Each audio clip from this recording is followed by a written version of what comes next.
যত সমস্ত কিছু একসাথে পড়ে না এই সানডেতেই পড়ে।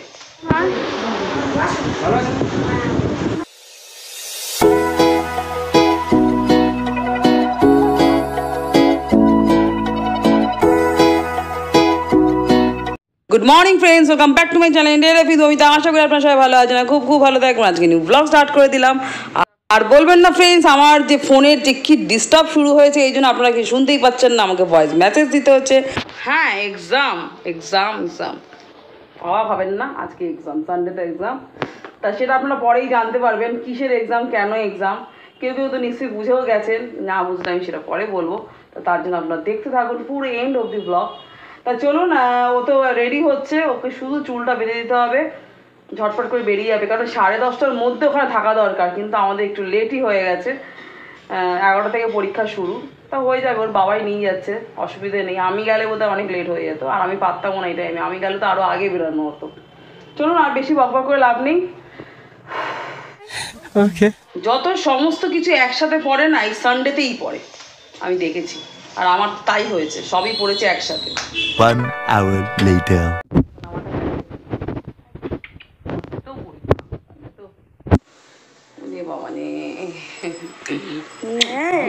চলো চলো চলো, ভালোভাবে পরীক্ষা দেবে, চটপট চটপট চটপট, কেন 10:30টার মধ্যে ওখানে থাকতে হবে।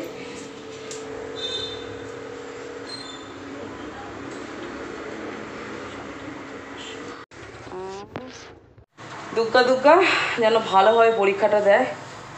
তা চলুন এবার বই টইগুলো গুছিয়ে দিই ওর।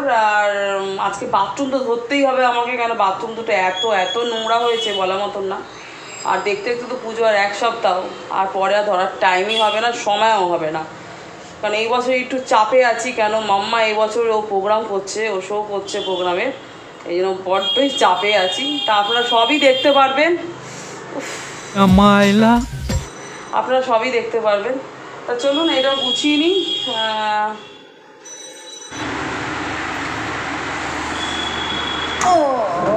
স্নান হয়ে গেছে, আর আজকে বাথরুম দুটো পরিষ্কার করেছি। আর বাথরুম পরিষ্কার সময় দেখাতেও পারিনি, মানে একার হাতে হয় না, কেন কেউই ছিল না ঘরে, না মাম্মা ছিল না দীপক ছিল।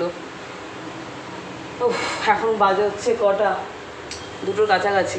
এই জন্য এসে না মানে শরীর একদম ছেড়ে দিয়েছে, পাখার নিচে বসে আছি। আর আজকে সবচেয়ে বড় কথা, সানডেতে আজকে কোনো রান্নার ঝামেলাই নেই।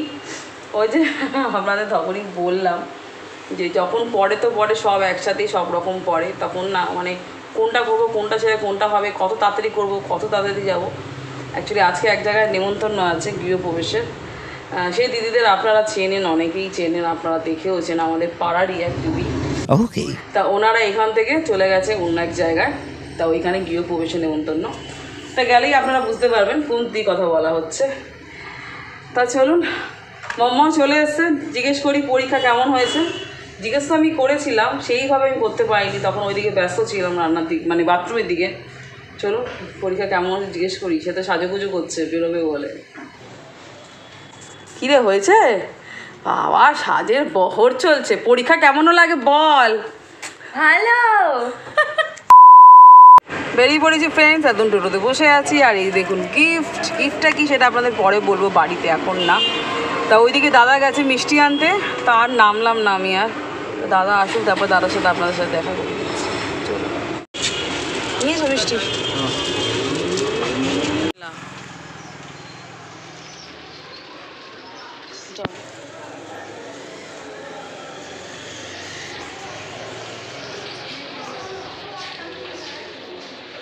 এই চলে এসেছি দিদির বাড়িতে। তো উপরে ওঠা হচ্ছে ফ্ল্যাটে, একদম 4 তলায়। চলুন দিদির সাথে দেখা করাচ্ছি।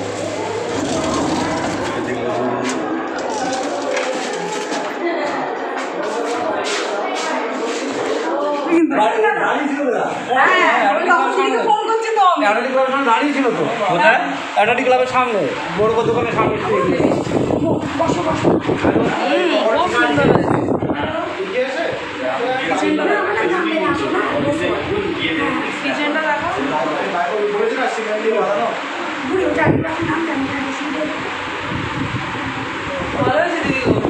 কেমন আছে? ভালো তো, এখন তো ভালো থাকা উচিত। আপনারা তো জানেন ফ্রেন্ডস, যেখানেই যাই আমি যদি ঠাকুর ঘর না দেখাই তাহলে তো আমার ব্লগটা কমপ্লিটই হয় না। আর দিদির ঘরে দেখুন কি সুন্দর ছোট্ট করে দিদি ঠাকুর ঘরটা করেছে, খুব সুন্দর, খুবই সুন্দর, আমার তো খুবই ভালো লেগেছে। একদম ছোট্টর মধ্যে ঠাকুর ঘরটা, ঢোকার মুহূর্তেই একদম। দিদি দেখাও, ঠিক আছে। চলুন আপনাদের বাইরেটা দেখাই, কেন ওইখানে তো খাবার এখনও পুরো একদম ভিড় হয়ে আছে। পরে বসবো, এরপরে এই ব্যাচটা শেষ হয়ে যাক তারপরে বসবো। আশপাশটা দেখাচ্ছি আপনাদের। আর এখানেও দিদিদের এখানেও দুর্গা পুজো হয়, খুব ভালো লাগছে। আর সবচেয়ে বড় কথা কি, দুর্গা ঠাকুর এখনও দিদিকে ছাড়িনি। আমাদের ওইখানেও যেখানে ওনার বাড়ি ছিল সেখানেও দুর্গা ঠাকুরের পুজো হতো, এখানেও। আপনাদের জায়গাটা পুরো দেখাচ্ছি,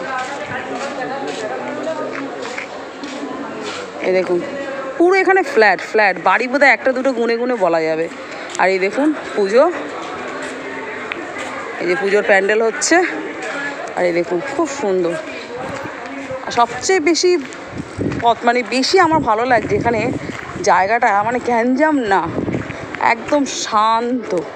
এই দেখুন এখানে প্যান্ডেল হচ্ছে, এখানে বোধহয় ঠাকুর হবে না, এখানে ঠাকুরে, হ্যাঁ এখানে ঠাকুরে। আর ওই জায়গাটা বোধহয় নিশ্চয়ই প্রোগ্রাম হবে ওর জন্য, ফাংশন, হ্যাঁ প্রোগ্রাম। এই হচ্ছে সোজা রাস্তা, ওই একটা রাস্তা চলে যাচ্ছে আর ওই একটা রাস্তা চলে যাচ্ছে। খুব ভালো লেগেছে আমার তো, আশপাশটা এত ভালো লেগেছে, শান্ত পরিবেশ। সবচেয়ে বড় হলো কি শান্ত পরিবেশ, আর কিছু নেই।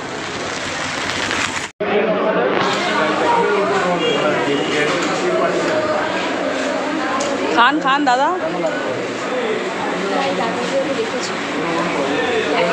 কেমন কি গো, কেমন মানে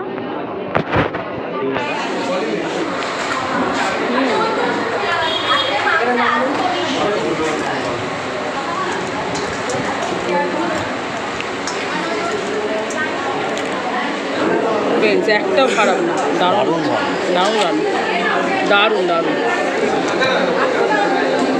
ছেলের বিয়ে তো তোমরা ফাটাফাটি করে দেবে না গো, প্রত্যেকটা রান্না ভালো হয়েছে, প্রত্যেকটা রান্না আয়োজন করেছে, খুব সুন্দর, খুব ভালো আয়োজন। খাবার তো ফ্রেন্ডস দারুণ ছিল, দারুণ খাবার, দারুণ। আমরা ওখানে সবাই আলোচনা করছি। A few moments later.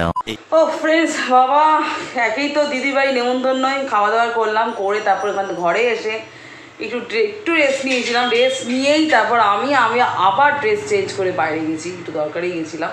ওখানে আর ভিডিও শ্যুট করিনি, দরকার ছিল। তারপর এসে না জামাটা ছাড়তে পারিনি, মানে এত খাটনি, খেয়ে দিয়ে এসে বেরিয়ে তারপর যদি বেরোনো, ওই পথ দিয়েই যেতে পারতাম, কিন্তু অ্যাকচুয়ালি মম্মা যাবে না আমার সাথে বলে, ও বলছে মা আমার ভালো লাগবে না, আমাকে বাড়িতে রেখে আসো। আর যে এই জন্য আমাকেও মানে এক্সট্রা খাটনি করতে হয়েছে, বাড়িতে আসতে হয়েছে। তা কী করবো, কিছু করার নেই। তা যাই হোক, খুব ভালো লাগলো, দিদির ঘরও খুব সুন্দর লাগলো, পরিবেশটাও খুব ভালো লাগলো, ফ্ল্যাটটা খুব সুন্দর হয়েছে। আর দিদিরা দাদা তো আপ্যায়ন তো কোনো বলার ত্রুটিই নেই, এত ভালো করে, এত ভালো আপ্যায়ন, এদের ব্যবহার দিদিরা দাদার খুবই ভালো। যখন এখানেও থাকতো সেম ওখানেও তাই, আমাদের ভুলে যায়নি দিদি, এটাই সবচেয়ে বড় কথা, দিদি আমাদের ভুলে যায়নি। তা খুব ভালো লেগেছে, আমরা খুব হ্যাপি। আর বিশেষ করে আমি আমার কথা, দাদার আর আমার মেয়ের কথাই বলবো, আমাদের তিনজনের খুব ভালো লেগেছে। তোমরা ভালো থাকো সবাই, দিদি আর দাদা ছেলেকে নিয়ে খুব ভালো। তা খুবই ভালো লাগলো, অনুষ্ঠান তো খুবই সুন্দর হচ্ছে, গৃহপ্রবেশের অনুষ্ঠান। তা আপনাদের কেমন লাগলো, যতটুকু পেরেছি আমি দেখানোর চেষ্টা করেছি আপনাদের, অবশ্যই আপনারা বলবেন, লাইক করবেন, শেয়ার করবেন, কমেন্ট করবেন, সাবস্ক্রাইব করে বেল আইকনটা টুক করে অন করবেন। আপনারা সবাই ভালো থাকবেন, সুস্থ থাকবেন, সাবধানে থাকবেন। Love you friends, by.